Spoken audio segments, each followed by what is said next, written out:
अतिशय सुंदर प्रायश्चित्त ते घेते आणि वडिलांच्या आणि मग तिला लक्षात येतं, तिला त्यांची लायब्ररी मिळते आणि वडिलांची लायब्ररी मिळते. आणि ते म्हणतात आता म्हणजे ते शास्त्री जे आहेत, जे वडिलांचे केअरटेकर म्हणूया, तर ते म्हणतात की आता तुला सगळं बघायला लागेल, कारण वडिलांनी बऱ्यापैकी जमीन जुमला आणि तुमचं हे कुळ पण आहे, त्या कुळाचा पण तुझ्यावरती काय जबाबदारी आहे, घराची जबाबदारी आहे. आणि मग ती काहीच बोलत नाही. आणि जेव्हा घरामध्ये जात म्हणजे घरात ती वावरायला लागते त्यावेळेला लक्षात येतं की एक वडिलांची मोठी लायब्ररी आहे आणि ते एक ऐतिहासिक पुस्तकं लिहित आहेत. आणि मग तिथे आणखीन एक चेंज होतो आणि तिला वाटतं की आता आपल्याला हम्पीबद्दल पण आणखीन माहिती मिळेल. आणि मग ती हम्पीच असं नाही पण एकंदरच आपल्याला आता ऐतिहासिक माहिती करून घ्यायची आणि आपल्याला जो बदल वाटतोय की किंवा काय होणार आहे असं वाटतंय ते इथे कुठेतरी इथे आहे. आणि मग ती बंगलोरच्या लायब्ररीत पण जाते. मग तिला लक्षात येतं की हे हम्पी करणंच शक्य नाहीये. ती प्रोफेसर शास्त्री तिला विचारतात का नाहीये. त्यावेळेला ती म्हणते तुमचे दोन ज्या गोष्टी आहेत त्या नॅरेटिव्हसाठी तुम्ही हे करताय.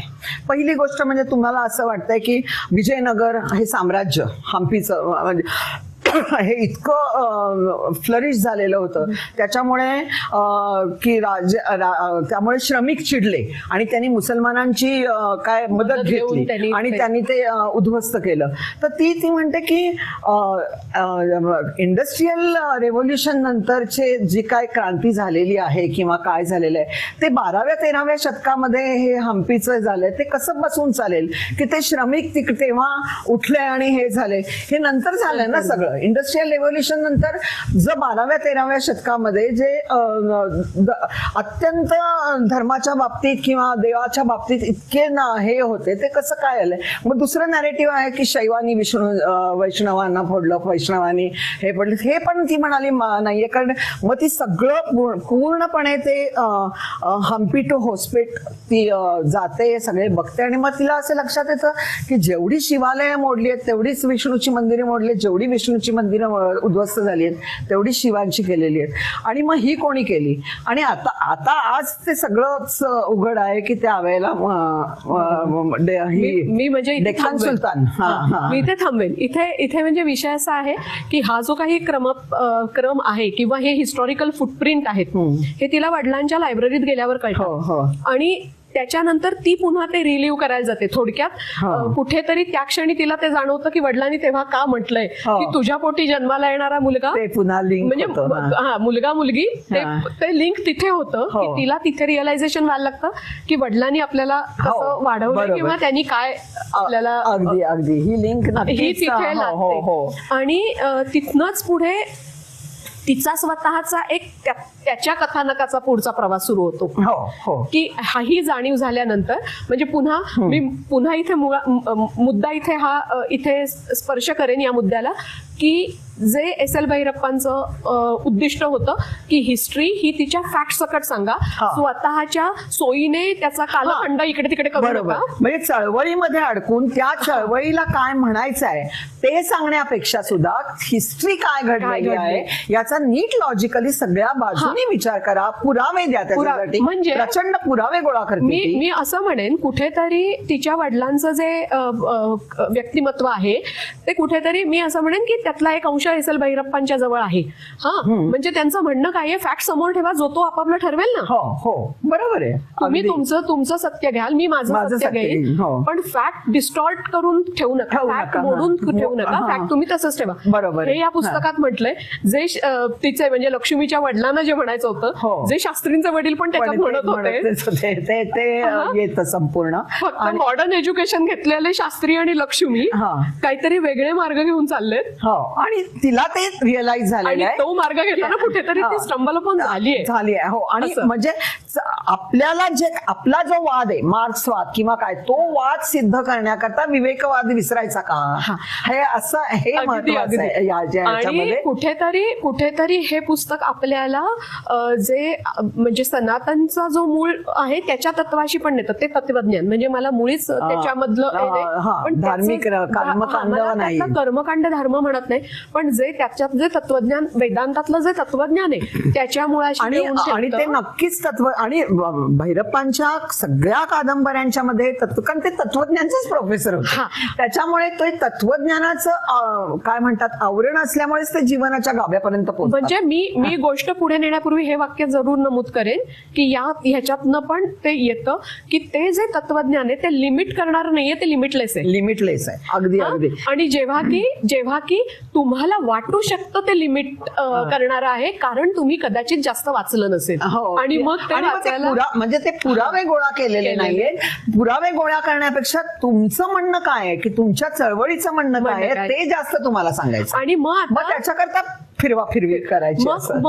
मग आता या कादंबरीची जी संहिता आहे मामी, ज्याच्यात तो पुढचा भाग येतो, तर म्हणजे त्याच्यात गोष्टीत गोष्ट आली. आता सांगते. आता ह्याच्या पुढे काय होतं की ती सगळे पुरावे गोळा करते. त्यावेळेला तिला असं वाटतं की आता हे डॉक्युमेंटरी तर आपण करत नाही, तिला त्याला सांगितलंय, पण मग आता हे व्यक्त कसं करणार, कारण तिचं मन कला करायचं आहे, त्याच्यामुळे तिला व्यक्त व्हायचं आहे. पण तिला असं कळतं की आपण ऐतिहासिक म्हणजे आप्पाजींचे जे तपशीलवार जे लिखाण होतं किंवा म्हणजे त्याच्यामध्ये कुठे कल्पनाशक्तीला वाव नाहीये. ते अगदी मुद्देसूद लिहायचं ते मला जमणार नाही. मी तर कलाकार आहे. कल्पना विलासाने व्यक्ती तयार करायच्या, व्यक्तिमत्व तयार करायची, त्याच्यानंतर प्रसंग निर्माण करायचे, हे माझं काम आहे. तर मी हे सगळं मला सांगताना व्यक्त करायचं असेल तर मला कादंबरी लिहायला पाहिजे. ती ऐतिहासिक असेल आणि त्याला सत्याचा जबरदस्त पुरावा असेल अशी कादंबरी मला निर्माण करायची आहे. आणि मग सुरू होतं कथानकामधलं उपकथनक किंवा कादंबरीतली कादंबरी. आणि ती कादंबरीची रचते ती कादंबरी आणि रझियाचा प्रवास, तिचा आत्मशोध हा पॅरलल चालू होतो. इथे ती आणखीन एक टर्न घेते. म्हणजे ह्या कादंबरीमध्ये सतत भूतकाळातून वर्तमान, वर्तमानातून भूतकाळ असं आपण ह्याच्या पुढे जात राहतो. आणि मी अर्थातच ती कादंबरी संपूर्ण सांगणार नाहीये, कारण ती कादंबरीनं वाचूनच अनुभव घ्यावा अशी कादंबरी आहे. फक्त त्याचं ब्रीफ करते मी त्या कादंबरीला, की ती कादंबरी अशी आहे की एक आरवली पर्वतातला एक कुठल्या तरी छोट्याशा गावाचा एक राजा, की जो राजा औरंगजेबाचं राज्य आहे, पण जो राजा इस्लामला म्हणजे त्या मोगल साम्राज्याला शरण जात नाहीये. आणि त्यावेळेला जर शरण गेलं तर तुम्हाला म्हणजे इस्लाम धर्म तुम्ही स्वीकारा किंवा न स्वीकारा, तुम्ही सैन्यात सामील व्हा, पण तुम्हाला खूप फॅसिलिटीज मिळणार, असं थोडक्यामध्ये. तुम्ही पण शरण जायला पाहिजे. तुम्ही तुमचं लढता नाही कामा, पण तुम्ही जर असं ठरवलं की आम्ही लढणार, आम्ही आमचं राज्य तसं देणार नाही, आम्हाला माहिती आहे आम्ही हरू, पण तरी सुद्धा आम्ही आपण जे केसरिया आणि जोहार म्हणतो ते, आणि तो राजा ठरवतो. त्याचा 17 वर्षाचा मुलगा आहे. त्या 17 वर्षाच्या राजपुत्राची ती कहाणी आहे. आणि ते अर्थातच म्हणजे प्रचंड सैन्यानी येतात. ते राज्य किती, आणि त्या राजपुत्राला, 17 वर्षाच्या राजपुत्राला एक काम दिलेलं असतं, विष्णूची मूर्ती, त्या राज्याच्या विष्णूची मूर्ती ती सांभाळायची. आणि ती विष्णूची मूर्तीचे तुकडे तुकडे होऊन पडतात त्याच्या समोर, तो काही वाचवू शकत नाही. आणि मग तो असं आणि त्याचे अर्थातच वडील म्हणा, काका म्हणा, आणि ते सगळे प्रधान, सेनापती सगळेच प्राण अर्पण करतात, कारण त्यांनाही माहिती असं आपल्याला प्राण जाणार आहे म्हणून. त्याच्यानंतर आई म्हणा, त्याचे सगळे नातेवाईक, दास्या, ती सगळे राज्यातल्या बायका जोहार करतात आणि त्या याच्यामध्ये आगीमध्ये भस्मसात होतात. आणि तो एक असा राहतो की त्याला तो लढत नाही, तर आणखीन तो विष्णूच्या मूर्तीकडे बघत राहतो. तो म्हणतो की एवढा विष्णू की जो पालन करताय त्याला सुद्धा हे नष्ट करतायत, मग आपल्या धर्माचं काय? म्हणजे विष्णू पालन करता पृथ्वीचा, त्या तो छिन्न विछिन्न होऊन पडलेला आहे, मग माझ्या धर्माचं काय? असा एक विचार येतो. त्याच वेळेला सैनिक येतात आणि मग तो ठरवतो की आपण, आणि एक असतं ना की ज्या वेळेला तुम्हाला मृत्यू समोर येतो त्यावेळेला 17 वर्षाच्या मुलाला काय वाटेल हे काय माहिती ना.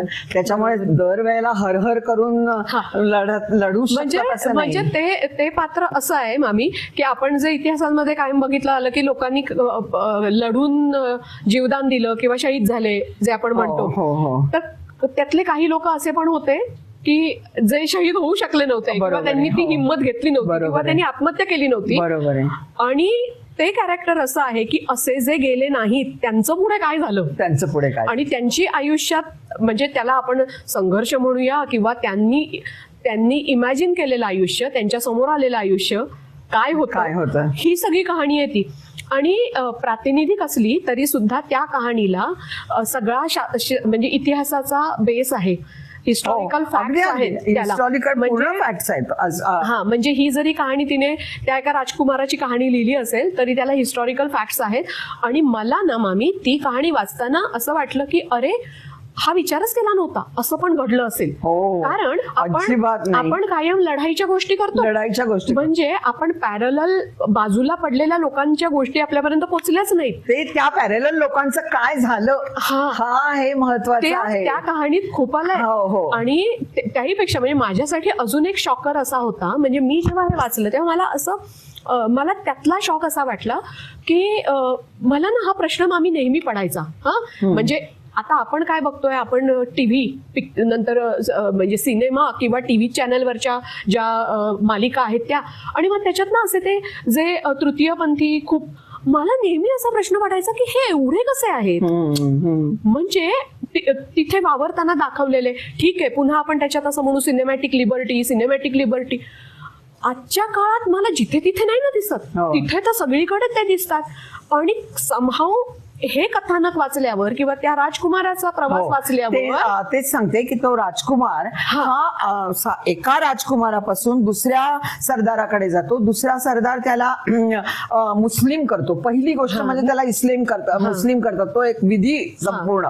त्याच्यानंतर तो अंगावर शहारे येतो, त्यांना खतन किंवा सुनतात करणं, त्याच्यानंतर तो एक अंगावर येणारा प्रसंग, त्याच्यानंतर त्याला पुन्हा हा समलैंगिक असल्यामुळे त्याला त्याची भूक भाकावी लागते. दिल्लीला आल्यावर त्याच्या मित्रांची भूक भागून अक्षरशः पुरुष वेशा होतो. त्याच्यानंतर अतिशय हे सगळं तो स्वीकारत असतो. त्याच्यानंतर त्याला पुन्हा केवळ जगण्यासाठी, आणि एका पॉइंटला त्याला आत्महत्या करण्याचं पण बळ राहत नाही. हो, आणि मग त्याच्यानंतर तो जनानखान्यात त्याला पाठवतात, त्यावेळेला त्याला हिजडा केलं जातं, कारण मग तो सेफ नाही. म्हणजे मला या कथानकातली ती पण गंमत वाटली. म्हणजे मी हा विचार केला नव्हता म्हणून मला गंमत वाटली की जनानखान्यात पहिरेदार कसा पाहिजे, ताकदवार पाहिजे. हा राजकुमार आहे, याला शिकवलंय सगळं, म्हणजे तो शस्त्रामध्ये तो पारंगत आहे.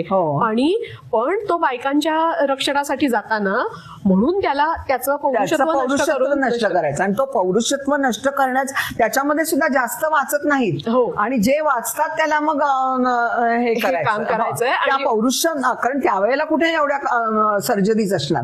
त्याच्या वेळेला ती जी सर्जरी दाखवली आहे ती सुद्धा मी सांगत नाही, तुम्ही खरंच वाचा. म्हणजे ती अंगावर शहारा येतो आणि बाप रे, म्हणजे असं एखादं जरी घडलं असलं तरी काय झालं असेल. एक्झॅक्टली. तर मला ना वाचताना ऍक्च्युअली ना ते सगळं वाचताना मी थोडा वेळ थांबले पण, आणि माझ्या पण अंगावर असा काटा आला, कारण मी हे इमॅजिनच केलं नव्हतं. आणि मी म्हटलं तसं मला हे कळतच नव्हतं की असे इतके तृतीयपंथी कसे आहेत. मग हे असे तयार केले होते तृतीयपंथी, आणि ते काय, म्हणजे आज तुम्हाला साधी पिन टोचली तरी तुम्हाला वेदना होतात. ज्या वेळेला काहीही म्हणजे काय म्हणूया सर्जरीचे काही इक्विपमेंट नाही, औषधं चांगली नाहीत, अशा वेळेला हे लोक कसे जगले. म्हणजे केवळ जगायचे तेच जगले, बाकी गेलेच. त्याचा डेथ रेट पण बऱ्यापैकी. आज आपण असं म्हणतो की त्यांची इच्छा असते म्हणून आपण होतो, पण काही वेळेला असं जर बघितलं तर ह्याची इच्छा नव्हती हे सगळं करायची, तरी सुद्धा त्याने केलं. हे सुद्धा लक्षात ठेवलं पाहिजे आपण. म्हणजे आज आपण म्हणतो ट्रान्सजेंडरकडे तुम्ही वेगळं बघा वगैरे, नक्कीच बघू आपण, आपल्याला काही तो प्रॉब्लेम नाहीये, पण असे सुद्धा केले गेलेले आहेत कंपल्सरी, हे सुद्धा लक्षात ठेवायला पाहिजे. या कादंबरीची गंमत अशी आहे की तो पॅरलल, जसं मामींनी सांगितलं की तो समांतर प्रवास आहे, त्या लक्ष्मी रझियाचा प्रवास आहे, आणि मग तिला उमगत गेलेला जो इतिहास आहे त्या इतिहासातनं या राजकुमाराचा जो प्रवास आहे आणि जो मांडलाय, आणि हिस्टॉरिकल फॅक्ट आहे, हा प्रवास आहे.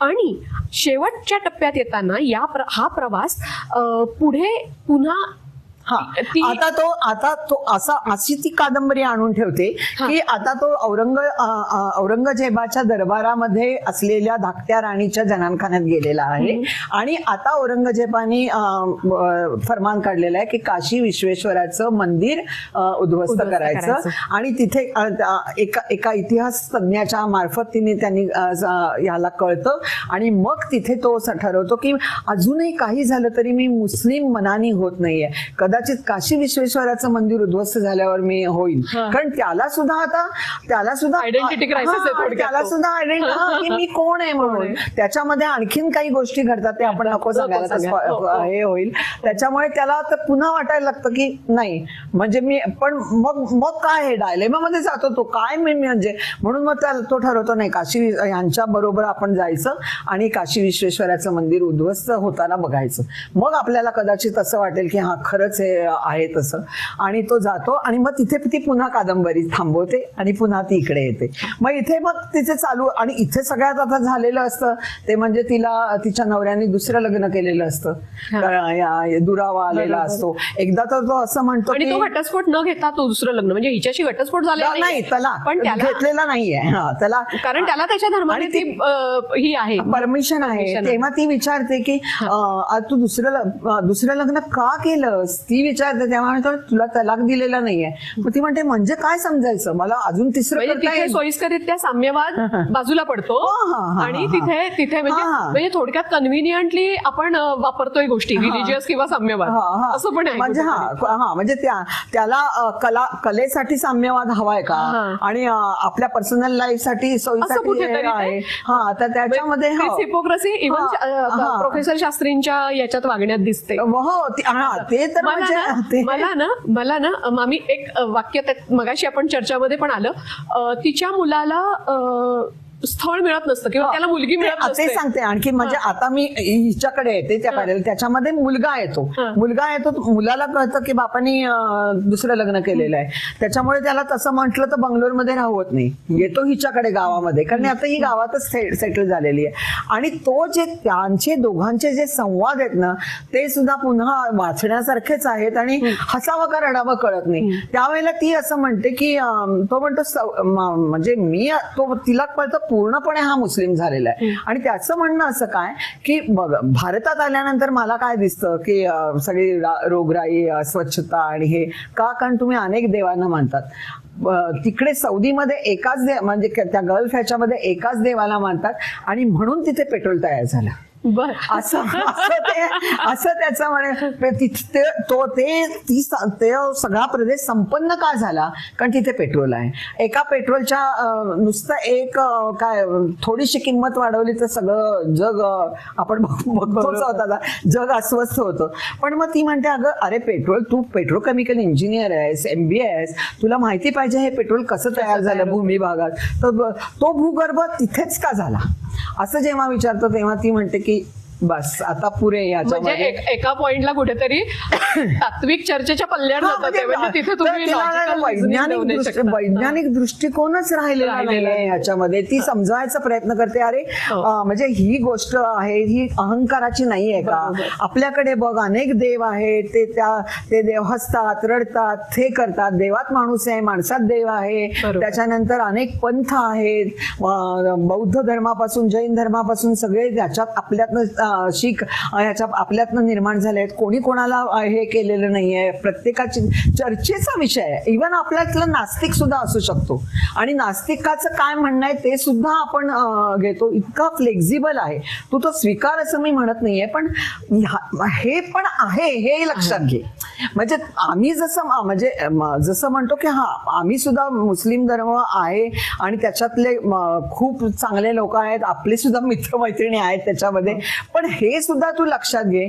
पण जेव्हा ते धर्मनिष्ठच व्हायला लागतात त्यावेळेला ते विवेक राहतच नाही. म्हणजे कुठेतरी तिला त्याची पण जाणीव होतीये या सगळ्यामध्ये, जेव्हा ती तिच्या पतीशी म्हणजे अमीरशी जेव्हा ती थोडक्यात डिबेट करते, जेव्हा मुलाशी डिबेट करते, इव्हन जेव्हा शास्त्रींशी डिबेट करते, तेव्हा तिला असं ती असमानता जाणवते की एकच बाजू कुठेतरी जास्त लॉजिकल विचार करते, एक बाजूचा लॉजिकल विचार कुठेतरी विचार तो गेलेलाच आहे. आणि मी असं नाही म्हणत, मी तर असं म्हणते की कुठल्याही वादामध्ये मग तो अगदी मी म्हणते की सनातनी हिंदुत्ववाद हा ह्या वादासाठी म्हणून काहीतरी इतिहास लिहायला लागलात ना तर ते चुकीचंच होईल. म्हणजे हे आपल्याही लोकांनी लक्षात ठेवलं पाहिजे, जे आतापर्यंत आपण ठेवलेलं आहे ते सुद्धा आता लक्षात ठेवलं. म्हणजे असं वाटतं मला, कदाचित आवडणार नाही हे लोकांना, पण भैरप्पा हे तिथूनच येतात.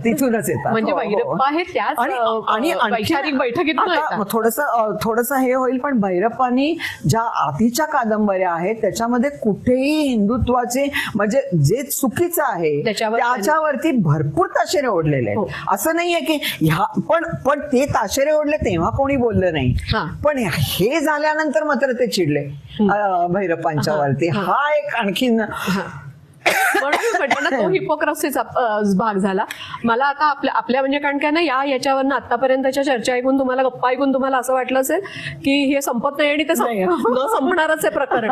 कारण आम्ही पुन्हा कथानकाकडे नाही, त्याला इतके आयाम आहेत, त्यामुळे आपल्याला एक आता पुढच्या 5 मिनिटात काय म्हणतात ना समपच करायला बरोबर. पण मला कारण ना या गप्पांमधनं तुम्हाला एक लक्षात आलं असेल की हे वाचा आणि हे पुस्तक हातात घ्या आणि ते वाचून स्वतःचे अर्थ काढा, स्वतःची लक्ष्मी बघा, स्वतःचा रजिया बघा, तुम्हाला भैरप्पा कसे कळतायत.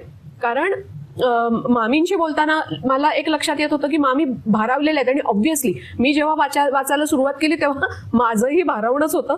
मला असं वाटतं तुम्हीही सगळे भारावाल S.L. भैरप्पांची कुठचंही पुस्तक घेतलं तर. आणि मला आता शेवटाकडे येऊया आपण. आणि हे असं तिच्या आयुष्यात चालू असतं, त्याच्यानंतर तिच्या म्हणजे ती आता पूर्ण वेगळी होते. आणि आणखीन एक गोष्ट होते की ती असं विचारते की बाबा रे की तू म्हणजे लग्न का नाही होते, तर तेव्हा तो सांगतो, मगाशी तो आपला पॉइंट तो राहिला होता, तो तेव्हाच सांगतो की मला ती मला सौदीतली अरेबिक मला मानत नाहीत भारतीय मुस्लिमांना. हा एक पुन्हा आयरनी आहे प्रचंड. म्हणजे मी म्हणून म्हटलं ना ह्याच्यात भैरप्पांनी अतिशय सटल पद्धतीने सगळीकडचे जे काही आपण म्हणूया गॅप्स आहेत, छेद आहेत ते दाखवलेत. म्हणजे जेव्हा अन्य लोक सनातन धर्मामधल्या जातीभेदांना जास्त मोठं करून दाखवतात तेव्हा ते हे विसरतात की मुळात सौदीत जातीभेद तर सोडा, तिथले मुस्लिम तुमच्या मुस्लिम म्हणते की आणि तेच म्हणते की समानता या धर्माकडून जास्त मिळेल आम्हाला हिंदू धर्मापेक्षा. हे जेव्हा साम्यवादी लोक म्हणतात तेव्हा ही दणदणीत चपराक आहे त्यांना. असं ह्याच्यामध्ये हे असं होत होत होत पुढे जातं आणि शेवटी मग तिची कादंबरी जवळजवळ पूर्ण होते. काशी आणि ती मुद्दामून काशीला सुद्धा जाते, ते सगळे काशीचे घाट बघते आणि तेव्हा तिच्या लक्षात येतं जर मराठी नसते तर काशी जिवंत राहिली नसती. कारण अहिल्याबाईंनी होळकरांनी ते केलेलं आहे, ते ज्ञानव्यापी मंदिर, ज्ञानव्यापी मशिदीचं पण त्याच्यामध्ये बरंच येतं. आणि त्याच्या खाली खांब हे सगळे हिंदू टेम्पलचे आणि वरती घुमट बांधलेलं, मग ते कसं काय, त्यानंतर त्या नंदीची काय सिच्युएशन ती ह्याच्याकडे. आणि अहिल्याबाईंनी एक मंडप करून तो शिवलिंग ते वाचलं, ते हे केलेलं आहे. आता अर्थातच काशी खूप बदललेलं आहे त्याच्यामुळे, पण हे 2007 मध्ये लिहिलेलं आहे. आणि ते सगळं मला ह्याच्यातला शेवटचा काय म्हणतात ना कादंबरीचा जो शेवट आहे तर ती राष्ट्रीय फार महत्वाची आहे शेवटचा. आणि तो ना ज्याने त्याने म्हणजे मी असं म्हणेन प्रत्येक वाचकाने तो मुद्दाम स्वतः वाचण्यासारखा सगळा आहे. पण त्याच्यामधला एक मला 4 ओळी वाचून दाखवायच्या. तुम्ही वाचण्यापूर्वी मी एक गोष्ट सांगते त्याच्याबद्दल की असं पुन्हा जसं ते नॅशनल लेवलवर, राष्ट्रीय लेवलवर या सगळ्यांची एक काय म्हणूया डॉक्युमेंटरी किंवा काहीतरी आपण क्रिएट करण्यासाठी एक सभा होते. आणि ज्या राष्ट्रीय एकात्मतेचा ह्याच्यासाठी आणि इतिहास लिहिण्यासाठी सभा होते. आणि त्या सभेत ती जाऊन आतापर्यंत तिने जे काही म्हणजे आपल्या वडिलांच्या लायब्ररी मधल्या गोष्टी वाचून स्वतःच्या अनुभवातनं जे काही तिने ज्ञान घेतलेलं असतं ते ज्या पद्धतीने ती मांडते, ज्या पद्धतीने ती तिथे आर्ग्यू करते किंवा वाद करते किंवा आपलं स्टेटमेंट आर्ग्युमेंट मांडते. मला ना आर्ग्युमेंट हा शब्द आठवतोय, सॉरी, पण मला ते स्टेटमेंटच आहे एक प्रकारचं. आणि म्हणजे आपला पक्ष मांडते. ते वाचण्यासारखं आहे. आणि तो तिथे ती कादंबरी म्हणजे कादंबरी संपते तेव्हा तिथे मग ऑब्व्हियसली तिच्यावर पोलीस केस होते, मग तिला पोलीस घेऊन जातात, तिचे ही पुस्तकं जाळली जातात. म्हणजे जे पुन्हा जे नालंदाची लायब्ररी जाळली जाते, म्हणजे त्याच्यामुळे ती कादंबरी तिलाच छापावी लागते, त्याच्यामुळे कुठेतरी हा पॅटर्न सेम आहे मामी, की ज्या वेळेला तुम्ही स्वतःच घेता तेव्हा ती जाळलंच जातंय. ज्ञानाचा स्रोत आहे तो जाळलाच जातोय. आणि मग त्या वेळेला ती लिस्ट करून ठेवते की तिने कुठचं काय असं आहे. आणि त्याच्या शेवटला सगळ्यात शेवटी विवेकानंदांचं भाषण लिहिलं गेलंय. त्यातले आपण त्यातले 2 वाक्यांनी शेवट करूया. पण त्याच्या आधी राष्ट्रीय एकात्मतेमध्ये इतिहास म्हणजे इतिहासामध्ये ह्या गोष्टी का आल्या पाहिजेत. आपण जसे मनुस्मृतीमधल्या काही गोष्टी टाळल्या तशा ह्याही लोकांना का नाही शिकवलं पाहिजे. त्यांना त्यांच्या धर्मामध्ये किंवा त्यांच्या धर्मातल्या मुलांना सतत धार्मिक गोष्टी शिकवण्यापेक्षा त्यांनी काय चुका, आपल्याकडे आगरकर आहेत, त्यांनी चुका दाखवल्या, आपण मान्य केल्या, मनुस्मृतीतल्या काही गोष्टी टाळल्या, आपण मान्य केल्या, पण त्या का नाही मान्य करत. त्याच्यासाठी ती जगातली उदाहरणं देते. ते मला फार महत्वाचं वाटतं. कुणाचा तिरस्कार करणं, हेटाळणी करणं, मग तिच्यावरती वाद येतात की ह्याच्यामुळे हिंदू मुस्लिम तुम्ही मुसलमानांच्या सरळ सरळ हेटाळणी करताय, हे करताय, त्याच्यामुळे ऐक्याला तुम्ही धोका देताय. त्यावेळेला ती म्हणता पूर्ण घेऊ नका. नाही हो, ते बरोबर आहे. आणि ती म्हणते कुणाचा तिरस्कार करणं, हेटाळणी करणं, मन कलुषित करणं हा इतिहासाचा उद्देश कधीच नसतो. नाझींनी मानवतेविरुद्ध जी कृत्य केली त्यासाठी जर्मन माणसांना पश्चाताप व्यक्त करून त्यानंतर अशी कधीही घटना घडणार नाही अशी शपथ घेतलीच ना जर्मनांनी. आपल्या पूर्वजांनी केलेल्या चुकांना आपण जबाबदार नाही, आपण वेगळे आहोत हेच त्यांच्या शपथेतून सांगितलं. भारतीय मुस्लिम समाजाला अशा नैतिकतेनिशी विचार पावण्याची तुम्ही संधीच देत नाही आहात. कारण कदाचित असं झालं असतं की 3-4 जनरेशन नंतर आज त्यांना कळलं असतं. आणि आज जो पोलराइज झालेला आहे आणि असा एक सॅच्युरेटेड झालेला आहे ते पोलरायझेशन कदाचित झालं नसतं याच्यामध्ये. कारण त्यांची 4थी पिढी असते आज आणि त्यांना सुद्धा कळलं असतं की अरे ह्या चुका झालेल्या आहेत पण आम्ही ते नाही होत असं म्हणायचं ठरवेल की शिक्षणाने काय होतं तर शिक्षणाने शिकलेला समाज आपल्या स्वतःच्या कृत्यांवर ऑब्जेक्टिव्हली बघू शकतो. मग जात तुमची माझी काही असेल, धर्म तुमचा माझा काही असेल, पण शिक्षणाने मला ऑब्जेक्टिव्हली या सगळ्या गोष्टींकडे बघायचं दिलंय. भैरप्पा हेच सांगतायत की तुम्ही शिक्षणाने बघा आणि ती संधी तुम्ही सगळ्यांना द्या. बरोबर आहे. आणि ती इतिहासातील सत्याचा प्रामाणिकपणा स्वीकार करण्याचं धैर्य असेल तर आपण पुन्हा ऐतिहासिक चुका करणार नाही. आणि म्हणून केलेल्या चुका हिंदू समाजानं प्रांजळपणे स्वीकारल्या. तीच प्रांजळता याही समाजाने दाखवली असेल तर त्यांना मदतच होईल आणि आपलं जे ऐक्य होईल ना ते जास्त होईल असं तिचं म्हणणं आहे. म्हणजे आता म्हणजे कसं आहे ना की इतिहास लपवून चालत नाही. मी असं नाही म्हणत की खूप इतिहास असत्य सांगितला पण लपवला गेला हे फॅक्ट आहे शेवटच्या. म्हणून ते आवरण आहे आणि ते आवरण टराटरा फोडणं हे रझियानी काम केलेलं आहे. शेवटच्या ह्याच्यात तुम्हाला अगदी पर्टिक्युलर एखाद दुसरं वाक्य सांगायचंय का? मला असं म्हणायचंय की ते एकच वाक्य मी सांगेन त्याच्या ह्याच्यामध्ये कारण ते खूप आहे. विवेकानंदांनी भाषणाने की म्हणजे त्यांनी मुस्लिम धर्माची मानसिकता पण त्याच्यामध्ये आलेली आहे, ते वाचण्यासारखं आहे. आणि शेवट एकच म्हणतो की आमचा देव विध्वंस करा म्हणून सांगत नाही, आमचा देव पूर्णत्वाला नेण्यासाठी प्रयत्न करतो. म्हणजे काही असू देत पण हा विध्वंस सांगत नाही आमचा देव की असं विध्वंस करून तुम्ही स्थापना करा धर्माची, असं नाही. मला पूर्णत्वाला नेण्यासाठी म्हणून मी पुन्हा पुन्हा येत राहीन असं आमचा परमेश्वर सांगतो. आणि त्यात या कादंबरीचा जर तुम्हाला आवाका लक्षात आला असेल किंवा या गप्पांमधनं जर तुम्हाला आवाका लक्षात आला असेल तर नक्कीच ही कॉन्ट्रोवर्शियल काय म्हणतात ना पुस्तक झालं. पण हे कधी लिहिलं गेलं? 2007ला हे पहिलं पुस्तक लिहिलं गेलं आणि मी मगाशी पहिल्यांदा म्हटल्याप्रमाणे 2 वर्षातच त्याच्या 22 आवृत्ती झाल्या. आता 34 आहेत आणि इतकं ते गरजेचं होतं. आणि दुसरा विषय त्यातला असा आहे इथे ना या पुस्तकानुसार सगळी सांगितलेली म्हणजे मूळ सांगितलेली गोष्ट किंवा चर्चांमधनं तुम्हाला कदाचित असं वाटलं असेल की कोणा एका बाजूने वगैरे विचार केला जातोय किंवा एका धर्माचा विचार केला जातोय.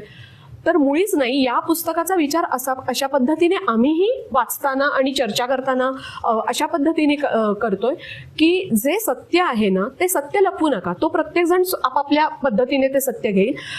जे आहे ते मांडा, जे आहे ते तसंच मांडा, हो. ते तसं डिस्टॉर्ट न करता मांडा. आणि दुसरं म्हणजे आपला काहीतरी एक थॉट आहे म्हणून तो थॉट सिद्ध करण्याकरता इतिहास नाहीये, ते नाहीये. इतिहास आहे. प्रत्येक जण आपापल्या बाजूने त्याचा विचार करेल. आणि आवरण हे पुस्तक हे यासाठी महत्वाचं आहे की अनेक वर्ष तुमच्यासाठी, तुम्हाला जर एखादी गोष्ट अनेक वर्ष इतिहास एखादा लपवून ठेवला असेल तर त्या इतिहासावरचं आवरण काढण्यासाठी लिहिलं गेलेलं हे पुस्तक आहे.